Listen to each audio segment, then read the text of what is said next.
నమ శివాయ. ఓం నమ శివాయ. ఓం నమ శివాయ. ఇది ఆఖరి ప్రయత్నం అడుగు శివాయని.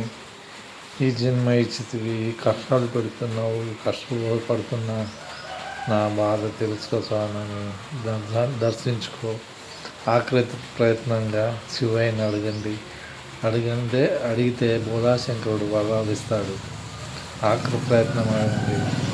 ఇక్కడ కొండపై ఉన్నాడు కదా రామలింగేశ్వరుడు ఉన్నాడు.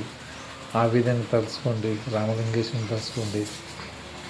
ఇంకో విషయము, శంకరలింగేశ్వర్ అనే టెంపుల్ ఉంది, ఇల్లు కర్ణాటక బార్డర్లో ఉంది. ఆఖరి ప్రయత్నంగా పోయి దర్శించుకొని అడగండి. అడిగితే బోలాశంకరుడు అనుకున్నట్టు వరం ఇస్తాడు. అన్ని ప్రయత్నాలు అడిగారు. లాస్ట్ ప్రయత్నంగా స్వామివారిని దర్శించుకోండి.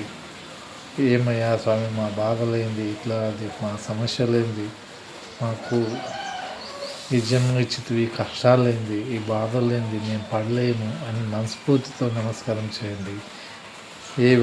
ఏ విధమైన కార్యాలు ఉన్నా, ఏ విధమైన కార్యాలు చేయాలనుకున్నా మంచిగా వరాలు ఇస్తాడు శివ. అదేవిధంగా పోయి దర్శనం చేసుకుని పుణ్యక్రమం బిల్పత్రి పెట్టి అయినా సరే బిల్పత్రి పెట్టి నమస్కారం చేయండి. మంచి వరాలు ఇస్తాడు బోలాశంకరుడు. ఇక్కడే దగ్గరలో ఉన్నాడు శంకరలింగేశ్వర్ అనే మంచి దేవాలయం. పోయి ఆఖరి ప్రయత్నంగా అడగండి. శివయ్య బోలాశంకరుడు ఇచ్చిన ఈ బాధ ఉందా అని మీకు వరాలు తప్పనిసరి ఇస్తాడు. పోయి అడిగి రండి ప్లీజ్, మీరు పోయి రండి. ఇక్కడ ఇంకా దగ్గర బాగానే ఉంది, తెలంగాణ నారాయణపేట డిస్టిక్ ఊట్కూరు మండలం ఉంది కదా, పుల్మామిడి అనే గ్రామంలో పెద్ద కొండపైన ఉన్నాడు రామలింగేశ్వరుడు. పోయి అడిగి రండి. పోయి దర్శించుకొని మనస్ఫూర్తితో మొక్కండి. మనస్ఫూర్తి ధ్యాస ఎక్కడ పెట్టుకున్నట్ల ఆయన పైన మనసు నోడి పూజ చేసి మొక్కండి. తప్పనిసరి వరాలు ఇస్తాడు శివయ్య. శివయ్య దర్శనం చేసుకోరండి, బాగుంటుంది. చేయండి సరేనా. ఇదొక ప్రయత్నం చేయండి.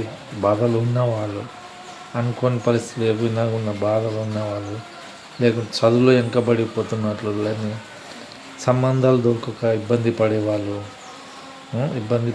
ఉంటే తప్పనిసరి ఈ ప్రయత్నం చేయండి. మంచిగా సక్సెస్ అవుతుంది. చూడండి, ప్రయత్నం చేయండి. బాయ్.